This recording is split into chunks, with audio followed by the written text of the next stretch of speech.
नमस्कार, हमारे वीडियो में आपका स्वागत है। यहाँ पर देख सकते हैं डेल का ये कीबोर्ड है और डेल का यहाँ पर एक माउस है। और ये जो कीबोर्ड है वो वर्क नहीं कर रहा है बट माउस वर्क कर रहा है। तो आज इसी पर वीडियो होगा कि ये कीबोर्ड हमारा क्यों नहीं काम कर रहा है और कैसे रिपेयर करना है, इस पर वीडियो हम बनाएंगे। फ़िलहाल में आपको एक बार चेक करा देते हैं। तो ये माउस है डेल का, आप देख सकते हैं। तो इसको ऑन करेंगे यहाँ से, ऑन, देखिए ऑन हो गया। ऑन होने के बाद अब देख सकते हैं यहाँ पर इसी माउस से अब यहाँ पर आप दिखा सकते हैं, यहाँ पर देख सकते हैं, यहाँ पर आ गया कर्सर और रिफ्रेश कर लिया। अब एक बार हम कीबोर्ड को भी चेक कर लेते हैं। यहाँ पर कोई भी हम एक बार आईडी खोल लें और अब यहाँ पर गूगल पर कोई भी टाइप करेंगे। तो फिलहाल में यहाँ पर कर्सर लेते हैं सर्च पर। फिलहाल में कर्सर आ गया। तो यहाँ पर कुछ भी सर्च टाइप करें तो यहाँ पर जो लैपटॉप का कीबोर्ड है वो वर्क कर रहा है फ़िलहाल में। और अभी जो ये एक्सटर्नल वायरलेस कीबोर्ड डेल का है उसको देख लेते हैं यहाँ पर वर्क कर रहा है कि नहीं। यहाँ पर देख सकते हैं कुछ वर्क नहीं कर रहा है, कोई भी वर्क नहीं कर रहा है। आपको मैं पास में ले जाकर दिखा देते हैं। यहाँ पर देख सकते हैं कुछ वर्क नहीं कर रहा है, ये वर्क नहीं कर रहा है। इसके ऊपर अभी इसको खोलेंगे, खोल के देखते हैं क्या फॉल्ट है। यहाँ पर हमने कीबोर्ड को खोल लिया है। बहुत सारे स्क्रू थे, तो स्क्रू को खोलकर आप किसी मैग्नेट में अटैच कर देंगे तो वो बेटर रहेगा आपके लिए। और ये साइज़ का आपको स्क्रू ड्राइवर लगेगा। ये आपका मोबाइल रिपेयरिंग के यही स्क्रू ड्राइवर आते हैं मोबाइल लैपटॉप वगैरह के लिए, तो आप इसी से खोलिएगा। अदरवाइज़ किसी स्क्रू ड्राइवर से खोलेंगे तो इसका स्क्रू देख सकते हैं, इसमें सारे स्क्रू लगाए। और अब हम इसमें सेल, जो पुराने सेल थे उसी को लगा दिए। और यहाँ पर आप देख सकते हैं ये नया सेल है, इसको लगा कर हमने चेक किया था बट वर्क नहीं कर रहा था। और सेल जो पुराने थे उसी कारण ये डैमेज होता है जाते जाते, क्योंकि आप जो सेल होते हैं वो पड़े हुए आप जब यूज़ नहीं करते, कोई भी इलेक्ट्रिक कंपोनेंट हो कुछ भी हो, अगर आपको यूज़ नहीं करना तो सेल को आप निकाल के रख सकते हैं। तो उससे क्या क्या प्रॉब्लम हो सकता है आपको बताएंगे। यहाँ पर देख सकते हैं ये जो सेल पड़ा था उसके कारण इसमें टर्मिनल में कार्बन और सल्फ़र डिपॉजिट हो जाते हैं, जिसके कारण ये टर्मिनल भी ख़राब हो जाते हैं। और इसके अंदर पिन भी होते हैं, तो जो कनेक्टिंग कीबोर्ड के की होते हैं वहाँ पर भी आपको मिल जाएंगे, वहाँ पर भी कार्बन डिपॉजिट हो जाते हैं। तो उसके लिए आपको पहले इसको ओपन कर लेंगे।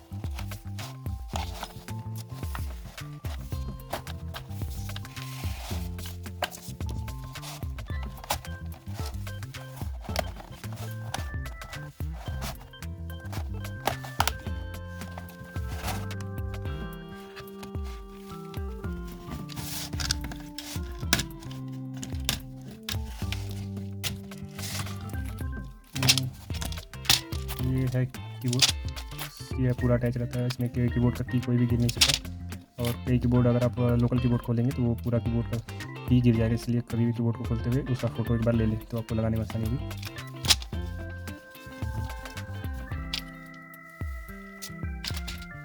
मेन कीबोर्ड का पॉइंट ये रहा, देख सकते हैं इसमें डस्ट वगैरह जाने की वजह से भी ये ख़राब हो जाते हैं। और ये है मेन आपका आईसी चिप्स, यहीं से ये वायरलेसली वायर अपना जो सिग्नल है वो थ्रो करता है।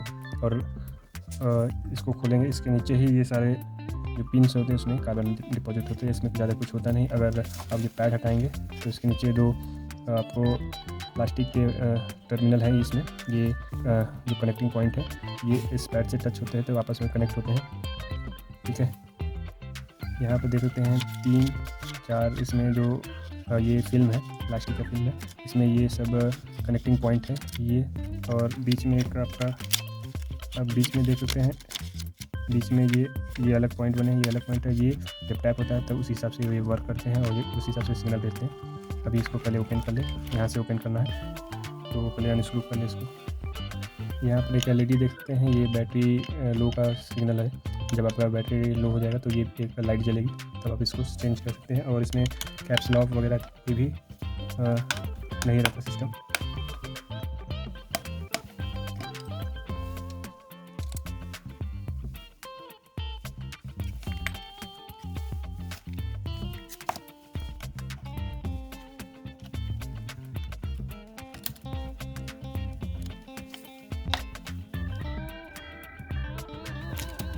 मदरचोद, देखिए इसको जल्दी करना। और यहाँ पर देख सकते हैं टर्मिनल कनेक्शन है, जहाँ पर इसको अगर आपके पास इरेज़र है, यहाँ पर देख सकते हैं कोई भी इरेज़र यूज़ कर सकते हैं। ये हम एक जो आर्ट का इरेज़र होता है वो यूज कर रहे हैं। ये आपका कोहिनूर का है, कोहिनूर का इरेज़र है और ये बहुत जगह यूज़ करते हैं क्योंकि ये इरेज़र हर जगह नहीं पहुँच पाता। आपको इसको लेकर इरेज़ करना है जितने भी टर्मिनल कनेक्टिंग पॉइंट है वहाँ पर। ये क्या होता है कि बैटरी जब आप लगा के रखते हैं तो धीरे धीरे सप्लाई यहाँ पर जाती है, क्योंकि इसमें कोई भी स्विच नहीं है पावर ऑन ऑफ के लिए। और यहाँ पर आप देख सकते हैं, यहाँ पर ये जो पॉइंट है यहाँ पर भी कार्बन डिपॉजिट हो गया है। सल्फ़र कार्बन डिपॉजिट होने के बाद ये रस्ट पकड़ लेता है और ये जो पॉइंट ये ख़राब हो जाते हैं। और जब आपको लगता है कि ये हमारा ख़राब हो गया, क्योंकि खोल के डायरेक्ट आप किसी भी रिपेयर करेंगे इससे पहले बेसिक चीज़ देख लीजिए कि आपका कनेक्टिंग पॉइंट जहाँ बैटरी टर्मिनल कनेक्टर वो ख़राब नहीं है। और यहाँ पर जो स्ट्रिप होते हैं उसको एक बार क्लियर कर लीजिए। और इसको ऊपर से 3 लेयर है तो उसको हटा के क्लियर करिएगा, आराम से क्लियर करिए, साफ़ कर देंगे। फिर मेन तो ये आता है क्योंकि इसी को साफ़ करने के लिए इरेज़र वर्क करता है। और आपके पास अगर लैपटॉप रैम है जैसे रैम है, हार्ड ड्राइव है, उसमें भी इरेज़र से यूज़ करेंगे तो ये कार्बन होता है, जैसे पेंसिल का कार्बन होता है, तो उसी तरफ से ये जो देख सकते हैं कार्बन इस पर लग गया है, ये कार्बन आ गया इसके ऊपर। और फिलहाल में इस पर कार्बन का ही लेयर यूज़ होता है तो कार्बन लमसम आएगा ही, तो ज़्यादा इसको इरेज करने की कोशिश मत करिएगा। और एक बार इससे बड़े वाले इरेजर से साफ़ कर देंगे और फिर आप चाहें तो इसको कपड़े से या वैसे भी एक बार लगा देंगे तो ये उसका चालू हो जाए। और एक बार IC को भी देख लीजिएगा, कोई डैमेज नहीं है, ये कोई पॉइंट डैमेज नहीं, ये पॉइंट है, इससे कोई प्रॉब्लम नहीं है। और यहाँ पर LED है, यहाँ पर कनेक्टिंग है वो दिखा है, यहाँ पर मार्कर का निशान है, कोई फॉल्ट नहीं है इसमें और सारे कंपोनेंट सही है। एक मेन IC है यहाँ पर, उसी से ये अपना ट्रांसमिट करता है सिग्नल। और ये क्रिस्टल IC है, ज़्यादा कुछ होता नहीं इसमें। अब इसको जैसे था उसी हिसाब से लगा देंगे, कस देंगे, फिर इसको चेक करेंगे। यहाँ पर इसको अच्छी तरीके से बैठा देंगे। बैठाने के बाद ये प्लेट है, आयरन की प्लेट है और इसको भी इस पर प्रेशर देने के लिए ये लगा है, इसको इस पर लगा के स्क्रू टाइट कर देंगे। और ये जो कनेक्टिंग पॉइंट है यहाँ पर भी इसको निकाल देंगे और ये देखिए निकल गया। तो ये ज़्यादातर हर सिस्टम में कार्बन पकड़ लेता है, तो अगर आपके पास सैंड पेपर है तो अच्छी बात है, अगर नहीं है तो आप किसी सरफेस से अब रब कर लीजिएगा। वैसे सैंड पेपर यूज़ करेंगे तो बेटर रिजल्ट देगा, ज़्यादा नहीं थोड़ा बहुत इसको रब कर लेंगे और इसको लगा देंगे। क्योंकि जो ये प्लस पॉजिटिव का टर्मिनल होता है उस पर कार्बन जल्दी नहीं आता, ज़्यादातर स्प्रिंग ही ख़राब होता है, ये स्प्रिंग टेंशन वाला। तो इसको रब कर लेंगे या स्क्रैच कर देंगे किसी ब्लेड से, तभी आपका काम हो जाएगा। अब फिलहाल में ये हमारा सही है। अगर आपको लगता है कि इसको काम करने पर सही नहीं हुआ तो आप इसको सीधे चेंज करें। अगर आपकी जैसे डेल वगैरह की या कोई ओरिजिनल कीबोर्ड है तो उसमें ये ज़्यादा फॉल्ट नहीं आते, आपका यही सब कार्बन डिपॉजिट की वजह से ये काम नहीं करेगा। उससे अगर आ गया, अगर IC आपका ब्रोकन है या आपने डायरेक्ट इसको DC वगैरह से डायरेक्ट लगा दिया तो ये जलेगा और उससे जल्दी ये ख़राब नहीं थे, क्योंकि ये एक बार सेल लग जाने पर अपना वर्क करता है। इसमें ये है कि इसमें कोई ऑन ऑफ स्विच नहीं है जिसके कारण ये डैमेज होता है। पर आप ये आपको जो भी कीबोर्ड वगैरह है जिसमें स्विच ना हो उसको ऑटोमेटिक जो ऑफ होता है उसमें का बैटरी निकालने ना निकाल रहे हैं तो इसके आगे कागज़ का जो पेपर है, पेपर यहाँ पर लगा दें, क्योंकि बैटरी भी आपका ड्रेन होता रहता है। अगर आप लगा के छोड़ देंगे तो बैटरी भी ड्रेन होता रहेगा, इससे ये हमारा ख़राब हो जाएगा, कीबोर्ड में सप्लाई जाती रहेगी और यही कार्बन डिपॉजिट होगा। तो इससे अच्छा यहाँ पे एक पेपर लगा दें। कोई भी आपको इलेक्ट्रॉनिक प्रोडक्ट मिलता है तो आप देखेंगे वहाँ पर उसके बैटरी टर्मिनल के आगे कागज़ या जो प्लास्टिक है कुछ भी लगा के देंगे, क्योंकि उसको चला के रखने से वो ख़राब ही हो जाता है, क्योंकि जब बैटरी डाउन हो जाएगा तो कार्बन डिपॉजिट होगा, कुछ तो समय बाद वो ख़राब भी हो जाता है। इसलिए ये जो भी आपको कीबोर्ड है या कोई भी कंपोनेंट आपको रखना है तो उसमें आप यही पाकरी या सेल निकाल लीजिए, या सेल लगाने हैं तो उसमें प्लास्टिक या कागज़ लगा लीजिए किसी भी टर्मिनल पर जो आपके पास है वो लगा दीजिए। इसको अभी संभल करके हम चेक करते हैं ये हमारा सही हुआ कि नहीं।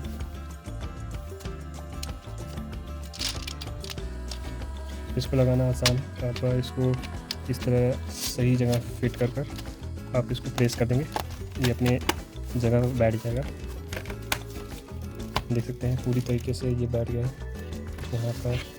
और जो थोड़ा बहुत खुला है उसको एक बार स्क्रू टाइट कर देंगे तो वो सही हो जाएगा। इसको एक अच्छे कल सेल लगा दें, क्योंकि अगर हम खोले पर सेल लगाते तो यहाँ से सेल नीचे की तरफ लगता है, तो नीचे का पोर्शन हमने खोला था तो वो निकल जाता है, इसलिए उसको लगा देंगे सेल को, फिर चेक करेंगे, फिर इसके बाद स्क्रू टाइट करेंगे। और हाँ, डेल में जो ये माउस और कीबोर्ड आते हैं ये पेयर आते हैं, और इसका जो रिसीवर होता है ये सिंगल ही एक रिसीवर होता है डॉस, और ये सिंगल अगर ये खो गया तो आप दोनों ही नहीं वर्क करेगा। पर आप इसका एक रिसीवर अलग से भी खरीद सकते हैं, रिसीवर मिल जाएगा। बट पहले जैसे कोई प्रॉब्लम हो गया क्योंकि अब एक ही रिसीवर में दोनों कैसे कनेक्ट होंगे, बट यहाँ पर ये जिस पेयर में आते थे एक ही से दोनों ऑपरेट होते हैं, माउस भी और कीबोर्ड भी। तो जो माउस हमारा तो ओके, इसको हटा देंगे। माउस में हम सेल नहीं डाले थे और इसमें हम यही सेल डालेंगे जिससे हमने लगा के चेक किया था। और यहाँ पर सेल डालने पर देखिए लग गया है। और इसको हम पहले तो कवर लगा देंगे इसका सेल का।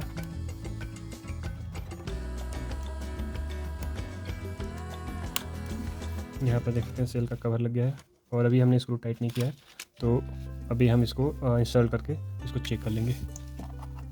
देखिए यहाँ पर इंस्टॉल हो गया। एक बार हम माउस को ऑन कर देते हैं। यहाँ पर ऑन हो गया माउस। अब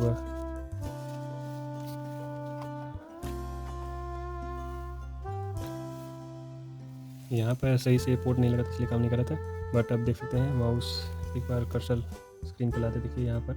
अब इसको हम देखिए माउस वर्क कर रहा है, ठीक है। अब कीबोर्ड को एक बार देख लेते हैं और देखिए यहाँ पर लिखिए, यहाँ पर टाइप हो रहा है, कीबोर्ड वर्क कर रहा है। और इसमें कैप्स लॉक का लाइट नहीं होता है, तो कैप्स लॉक ऑन करेंगे तो हमारे जो लैपटॉप में कैप्स लॉक है वो ऑन होगा। जहाँ से देख सकते हैं ये ऑन हो रहा है और ये ऑफ हो रहा है। तो इसी तरह ये वर्क करता है और रिपेयर आसान सा रिपेयर है, इसमें कोई ज़्यादा फॉल्ट नहीं है। तो अगर फॉल्ट हो तो आप रिपेयर ना करें, इसको आप नया ही ले लें क्योंकि आप परेशान हो जाएंगे और वायर वाला यूज़ कर सकते हैं। हमारा वीडियो कैसा लगा? बहुत सारे लोग इस समय वीडियो देख रहे हैं बट सब्सक्राइब नहीं करें, हमको सब्सक्राइब कीजिए।